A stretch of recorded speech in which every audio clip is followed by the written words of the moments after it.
Bismillahirrahmanirrahim. Assalamualaikum warahmatullahi wabarakatuh. Sobat-sobat ngabarin kabar tak kabar, semoga selalu dalam keadaan sehat walafiat, serta diberikan rezeki yang halal, berkah, lancar, dan juga banyak. Jenderal Dudung Abdurrahman.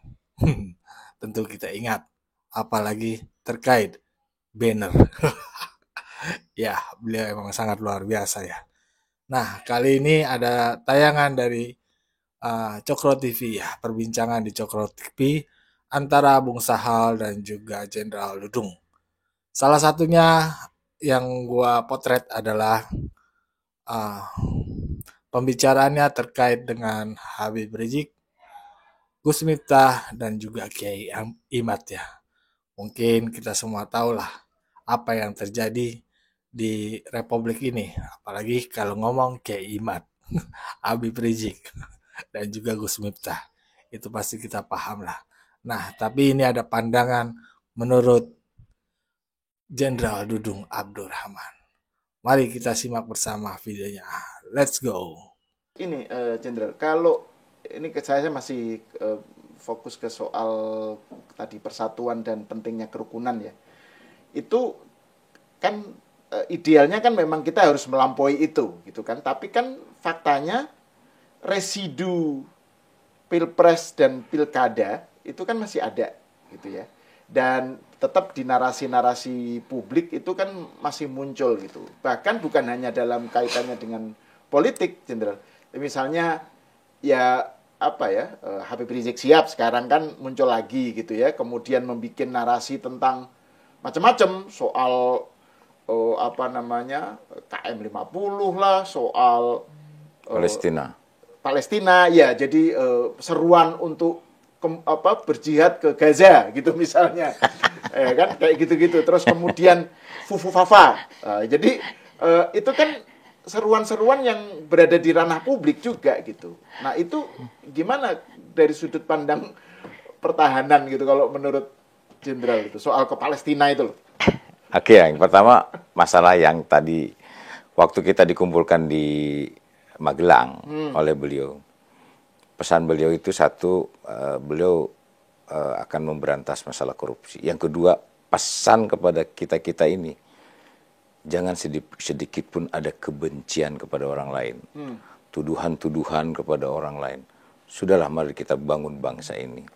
Nah, kaitannya dengan masalah Palestina ini ya, saya juga mendengarnya itu kan begini, bahwa jangankan rakyat yang diberangkatkan ke Palestina, tentara saja yang diberangkatkan ke Palestina itu tidak semudah itu. Panglima TNI tidak semudah menggerakkan begitu saja, berangkat sekian batalion ke Palestina, tidak bisa, harus lapor kepada presiden. Presiden sebagai panglima tertinggi, beliau yang berwenang, dan presiden pun harus atas restu daripada DPR. Termasuk kita mau diberlakukan darurat militer misalnya sebagainya, presiden harus ada restu dari DPR, tidak serta-merta begitu saja. Nah, apalagi rakyat, beliau sangat konsentrasi masalah Palestina.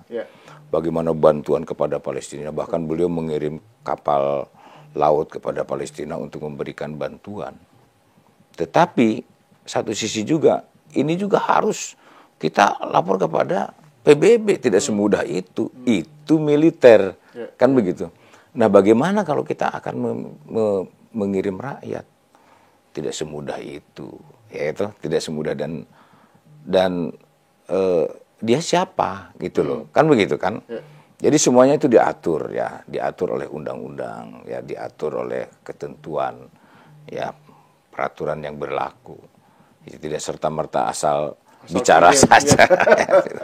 Itu hanya retorika aja gitu kali. Ya, betul. Dan kalau komitmen soal terhadap Palestina dan Gaza kan Pak Prabowo sudah Wah, luar biasa, Pak, sampai mahasiswa dari ya. Palestina pun diundang ke sini, kemudian diberikan fasilitas-fasilitas pendidikan dan sebagainya. Beliau sangat concern sekali, tidak hanya berupa fisik, tetapi bahasa diplomatik pun di luar sana beliau sangat perhatian masalah Palestina. Ya memang yang kita analisa saat ini, yang kita berikan masukan bahwa masalah ideologi yang sekarang ini sedang berkembang, saya pikir tidak terlalu mengkhawatirkan ya masalah ideologi. Walaupun saat ini sudah mulai muncul-muncul informasi-informasi, namun tidak terlalu mengkhawatirkan. Begitu juga masalah sosial budaya ya. Dan yang banyak upaya-upaya yang sekarang dikejar oleh Bapak Presiden itu adalah masalah ekonomi. Sehingga ketahanan pangan, food estate, ini sekarang sedang gencar-gencarnya digalakan. Nah itulah salah satunya juga beliau mengantisipasi. Kalau misalnya terjadi perang dunia misalnya, nah kita juga udah siap ya secara ekonomi. Artinya kita kemandirian itu betul-betul kita jaga sehingga kita tidak tergantung kepada orang lain seperti itu. Ketahanan pangan dan energi ya. Energi ya. Karena kan itu terkait soal hilirisasi apa itu kan arahnya supaya kita tuh ada kemandirian soal energi dan pangan itu ya. Itu untuk jaga-jaga gitu. Jaga. Nah ini saya ingin bicara ke yang lain ini Jenderal, lebih luas lah gitu. Jenderal ngikutin nggak soal perdebatan di kalangan NU terutama ya, tapi juga di kalangan umat Islam sih, antara ini loh, soal kontroversi nasab habaib. Nah, kita kan tadi bicara tentang Habib Rizik Syihab nih. Jadi kan Kiai Imad dari Banten itu Imaduddin ya kan mempertanyakan soal originalitas nasab habaib, bahwa itu kok apa betul itu nyampe ke Rasulullah atau enggak gitu kan. Ini kan rame terutama di kalangan Nahdiyin ya. Banyak yang mempertanyakan itu, misalnya berani tes DNA enggak gitu. Jadi ini rame. Nah, yang saya tahu kan Jenderal Dudung ini punya hubungan silsilah dengan Sunan Gunung Jati. Ya, jadi kan ini kan ada kaitan lah gitu dari segi tema gitu. Bisa komentar tentang itu nggak, Jenderal? Jadi begini Mas, memang kan ditemukan oleh Kiai Imad itu berdasarkan hasil dari survei bahkan penelitian ya tesisnya beliau itu diketemukan bahwa tidak ada garis keturunan dari Rasulullah. Yang saat ini ada Habib yang mengatakan keturunan dari Rasulullah. Dan akhirnya kemudian berita itu rame lah ya. Dan Roma Irama. Nah, seperti itu. Nah, kemudian ada dari pihak memang menurut saya itu kan hanya 1-2 orang saja yang menyampaikan seperti itu. Kan begitu kan? Cuma kan nyaring bunyinya kan. Nah, yang mengaku cucu Rasulullah dan sebagainya. Tetapi secara akademis memang diteliti itulah oleh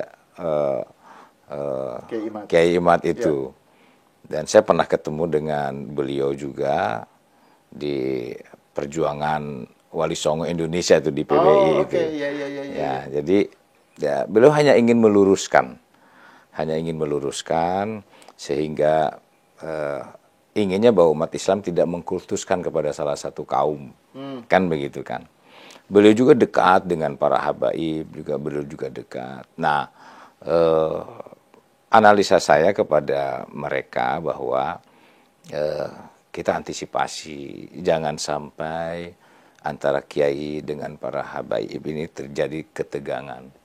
Saya dekat dengan para kiai, saya dekat dengan para habaib juga dekat. Jangan sampai hanya 1-2 orang saja yang mengaku-ngaku dan kemudian akhirnya juga memperkeruh suasana. Ini yang harus kita jaga, ya.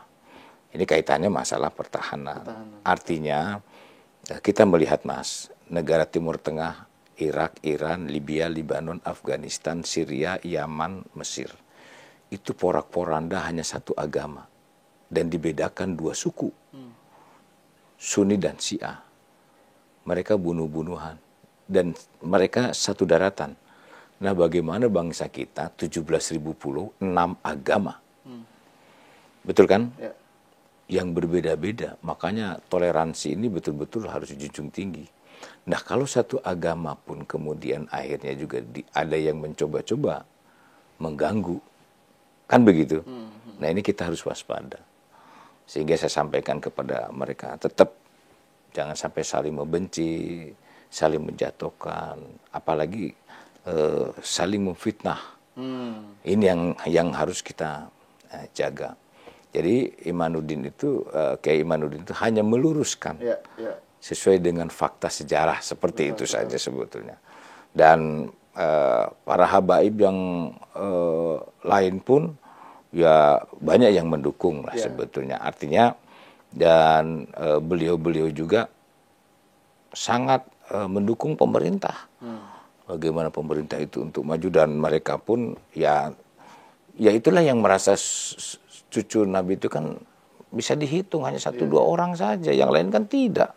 Nah, biasanya yang merasa cucu Nabi itu kadang-kadang mengkapitalisasi itu terus dia manfaatkan gitu kan untuk kepentingan personal gitu loh kan, ada sejumlah habib dan rame di medsos gitu. Dia pamer apa, flexing apa gitu ya, itu yang terus juga itu soal bahwa harus melalui dia, soal keberkahan apa gitu. Jadi narasi-narasi semacam itu yang justru Habib-Habib yang kayak Profesor Quraish Shihab misalnya, itu kan nggak perlu nyebut Habib.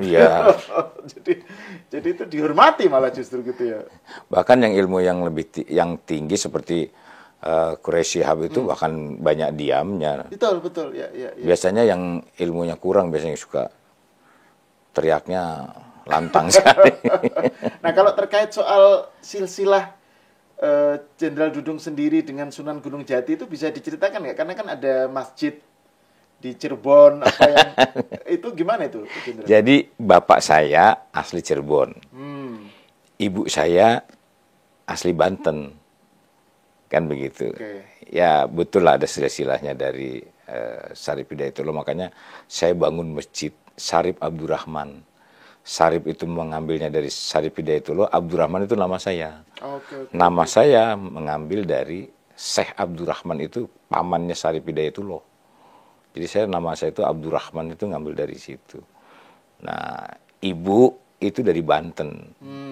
Jadi dari masih keturunan Sultan Hasanuddin juga seperti itu. Ya itu seperti itulah nasabnya ceritanya keturunan. Nah, selain soal kontroversi habaib dengan kiai, beberapa hari lalu itu ada yang keramaian soal Gus Miftah itu. Jenderal Dudung pasti kan ngikutin ya.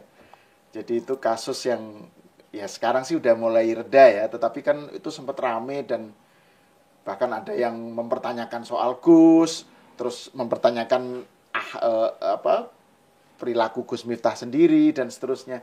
Kalau komentar Jenderal Dudung gimana menanggapi kasus itu? Gus Miftah itu saya kenal baik sama beliau gitu. Beliau itu memang ya cara bicaranya seperti itu, jadi ceplas-ceplos gitu kan. Padahal orangnya baik gitu loh, orangnya baik. Menurut saya orangnya baik, dan memang tidak tepat lah kalau misalnya menyampaikan seperti itu tadi, ya mungkin merendahkan orang, apalagi di kalangan rakyat banyak gitu kan ya. Dan saya salutnya itu ke beliau juga minta maaf lah, karena memang sebetulnya apa yang terjadi di dunia ini, Pak, itu semua karena Allah Subhanahu wa Ta'ala, baik cobaan, rezeki dan segala macam, termasuk musibah. Dan beliau menyadari itu. Namun yang kita petik hal positif dari beliau itu adalah beliau mengundurkan diri. Nah, itu saya senang, itu kesatria dia. Memang beliau salah, ya beliau salah, dan beliau akui itu salah.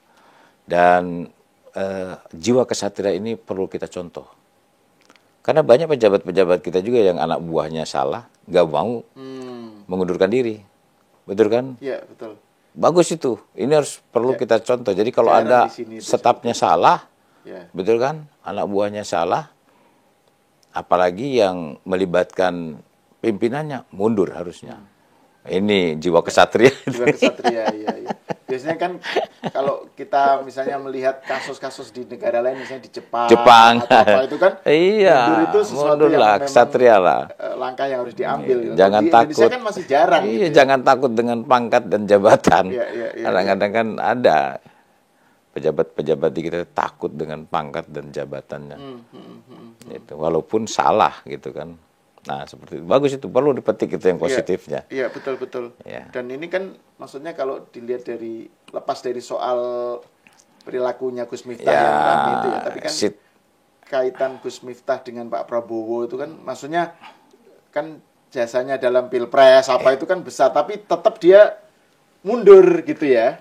Artinya kalau kita boleh bandingkan pernyataannya Gus Miftah dibanding ada ulama-ulama yang nggak saya sebut namanya, narasinya lebih parah dari itu. Betul, betul. Lebih parah. Itu menghina kepala negara. Betul kan? Ya. Lebih parah, mengajak umatnya untuk semacam revolusi dan segala macam. Ada juga politikus yang menghina presiden. Betul, betul. Padahal diatur di dalam Undang-Undang pasal 218 ayat 1 Ya. untuk tidak menghina atau mengganggu kehormatan presiden. Itu pidana. Iya. Tapi tidak ada tindakan. Iya, benar. Betul nggak? Iya, sebutan dungu, sebutan Lah, itu kan. kalau Gus Miftah aja bicara goblok. Tapi ada yang lebih parah lagi, seperti itu kan. Cuma persoalannya ini situasi politik sedang tidak bagus. Dan beliau ada di dalam lingkaran politik itu sekarang. Begitu kan? Kalau beliau mungkin tidak masuk dari stafnya presiden, mungkin berbeda ceritanya. Kan ada juga ulama yang sering menyampaikan hal-hal yang tidak baik. Iya. Kan seperti itu.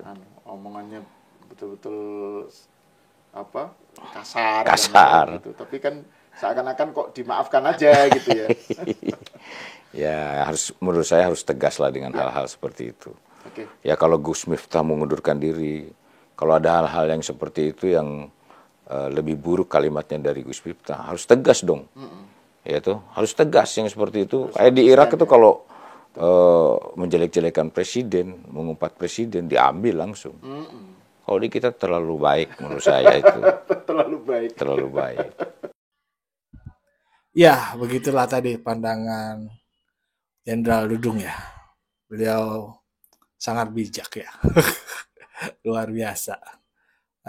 Memanglah kita butuh orang-orang seperti beliau ya, pemberani tapi bijak juga dan menerima apa masyarakat ya, aduan masyarakat terkait jika ada terganggu ketertiban ya, salah satunya. Dan di sini di Republik ini kita semua sama. Menurut beliau begitu. Ya, kita jagalah Indonesia bersama. Jalin persatuan dan kesatuan dan hindari fitnah, hoak yang bisa membuat perbedaan kita semakin dalam dan bahkan menimbulkan hal-hal yang kita tidak inginkan. Dan itu salah satu pesan dari Presiden Prabowo ya. Kita bersama menjaga persatuan di Republik ini. Apalagi dunia saat ini sedang tidak baik-baik saja. Peperangan di mana-mana, ekonomi hancur lebur dan imbasnya pasti ke negara kita. Jaga persatuan kawan. Asik ya. Ya, bagaimana nih tadi pandangan Jenderal Dudung menurut sobat-sobat? Berikan pendapatnya di kolom komentar. Wassalamualaikum warahmatullahi wabarakatuh.